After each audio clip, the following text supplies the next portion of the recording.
So good afternoon, everyone. I'm very glad to be here, and I thank the organizers and everyone involved. I see a lot of good energy, so I'm not going to say anything to sour the mood. And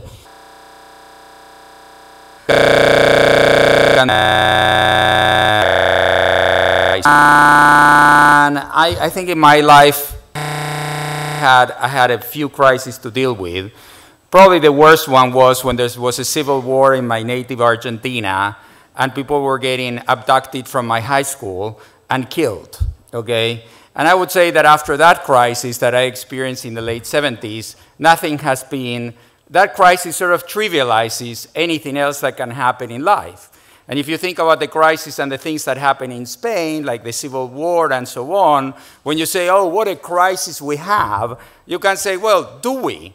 Because my grandparents were there and they couldn't eat, okay? And they couldn't go out on the street without knowing if they would even be alive, okay? It's sort of like when I was growing up in Buenos Aires, we had this thing called the dirty water. A block away from my home, they blew up a whole building. I was asleep, and in the middle of the night, the building just collapsed, okay, in an enormous act of terrorism. So I think we should first bring down the issues and say Spain has been through things that are much worse than what Spain is going now. And then there's the other crisis that I lived through that were the technology crisis of 2001.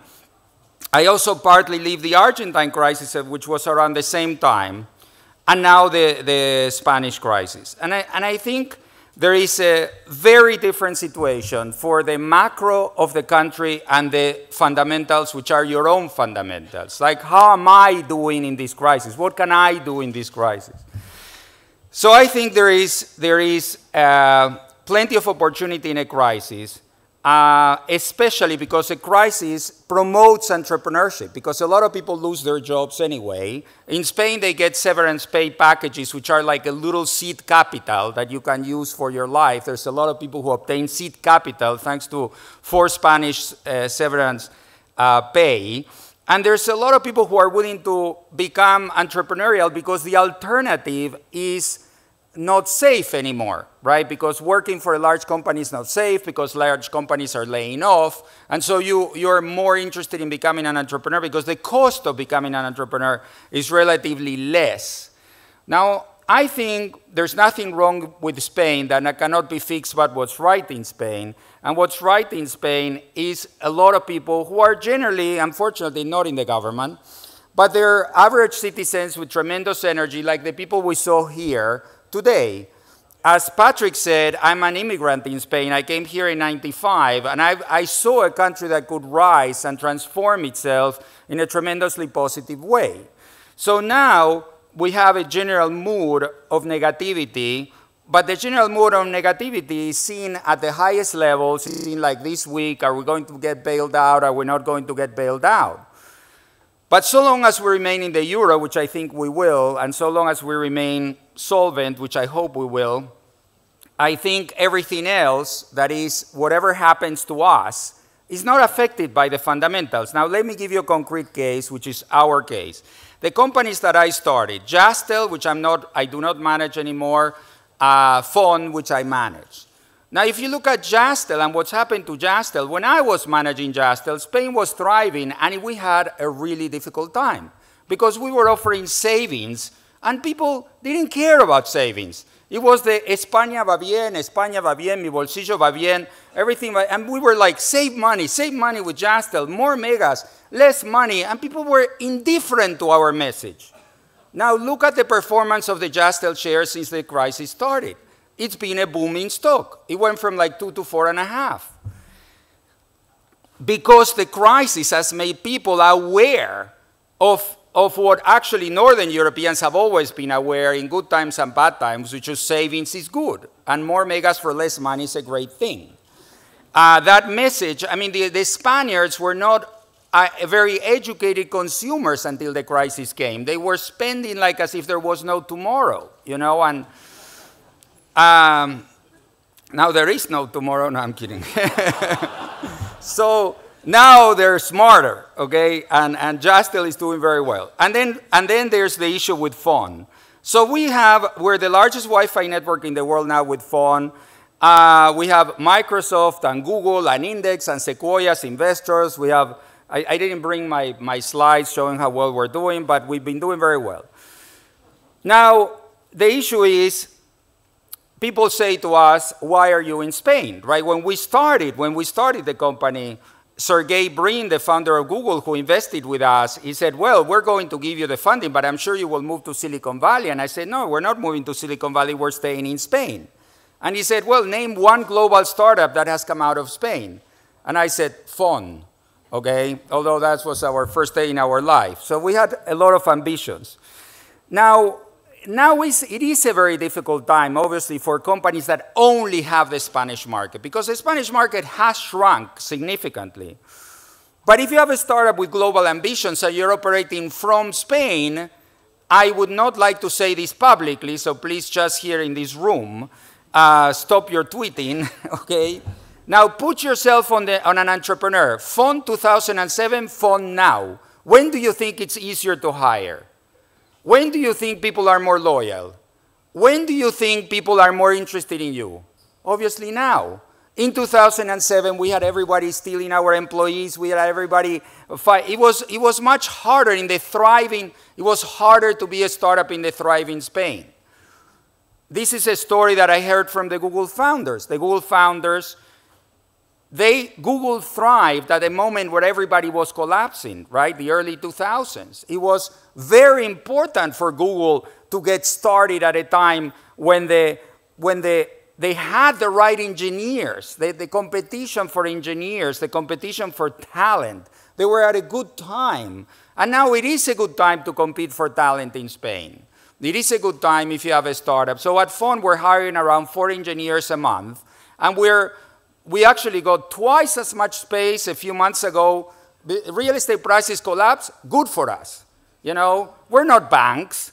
We are people who like our employees to afford their homes, and we want to afford our offices. The real estate market here was insane. I wrote an article in 2007 that says, oh, people in Spain say, hipoteca o niños. I said, niños, you know, get your children, not the mortgage. Don't get a mortgage in 2007. I wrote an article that said, don't get a mortgage in 2007, but maybe a few people follow my advice. Obviously, most didn't. And now they're stuck with a mortgage that in Spanish means servitude, because as opposed to the United States, in Spain, when you have a mortgage, you're stuck for life. You cannot give back your house to the bank and kiss it goodbye as you can in the socialist United States of America. So our employees can afford housing. We can afford twice as many square meters for the same amount of rent. Our landlord thought we were not going to move. He was squeezing us with the rent. Screw you. We got twice the space for the same amount of money. So when you're an entrepreneur, what do you want? You want your employees to do well. You want affordable rent. You want talent. Now, what is the last thing you want? Obviously, or first thing is also financing. Right? And financing is what's the bottleneck of Spain is now financing. Okay? Now, events like this and being international are key to obtain financing. I'll be honest with you, I cannot raise money in Spain. I actually was never able to raise money in Spain. I came here, I found employees, I found the market, I found a lot of things. But I have been an absolute failure trying to raise money in Spain.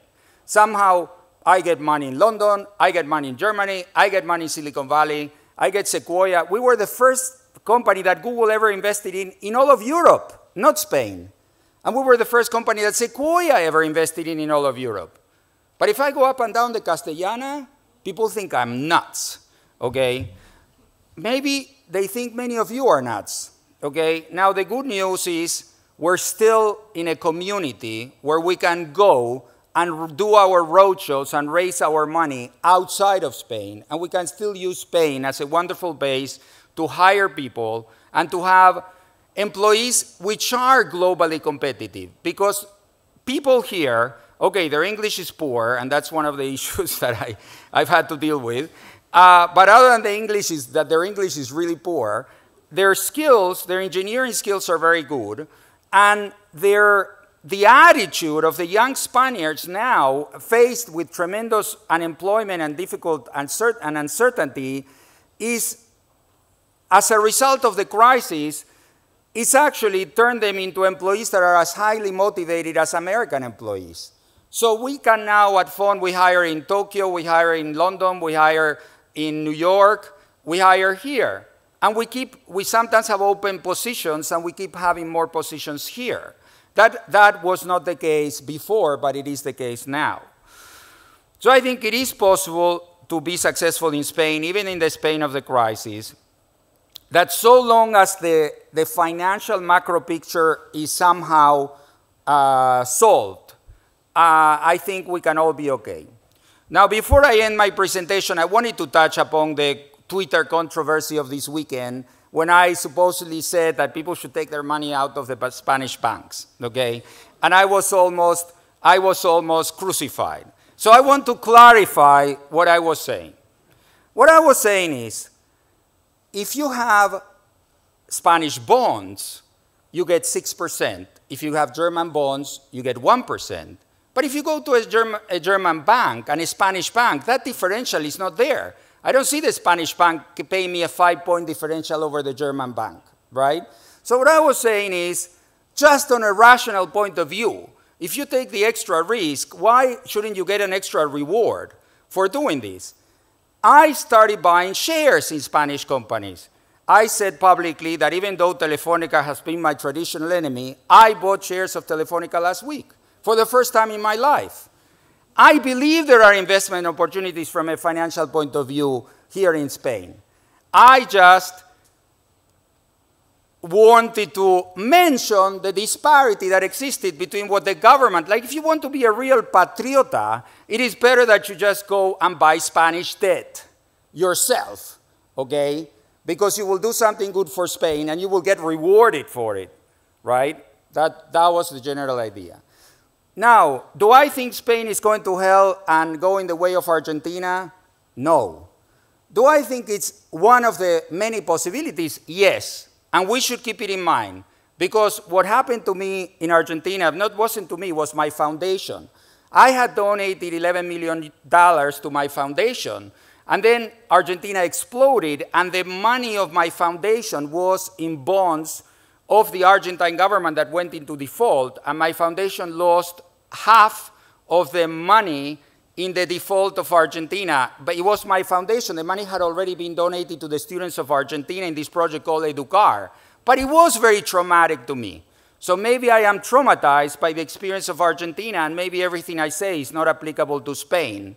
Maybe I have more of a paranoid vision for the things that happened to me when I was a teenager, for the things that happened to me quite recently.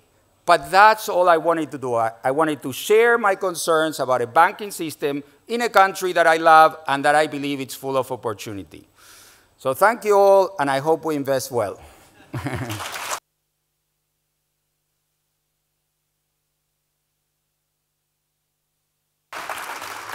Thank you, Martin. And now, Maria Benjumea is going to give the closing remarks.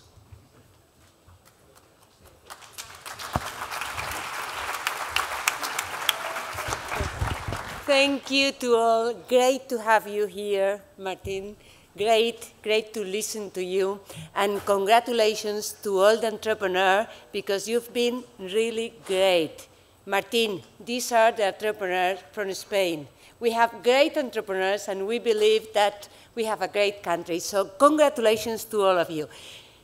We finished today, and tomorrow we will have more entrepreneurs, more startups, and we will have a lovely panel, very interesting one, and the closure with la Presidenta de la Comunidad de Madrid. Recordaros, I will say it in English and in Spanish, so everyone understands. Tomorrow we'll be here again, not in the Instituto de Empresa, because the fair information we gave you was the Instituto. No, it's in here, in La Mutua. And we will have again the garden for our networking, because it's very important. And please, the investors, with your with your etiqueta, inversores y emprendedores, porque el network es importantísimo y este es el punto de encuentro para que realmente hagáis el mejor empiece de vuestras relaciones. Muchas gracias, nos vemos mañana aquí a las 9:30. Muchas gracias a todos.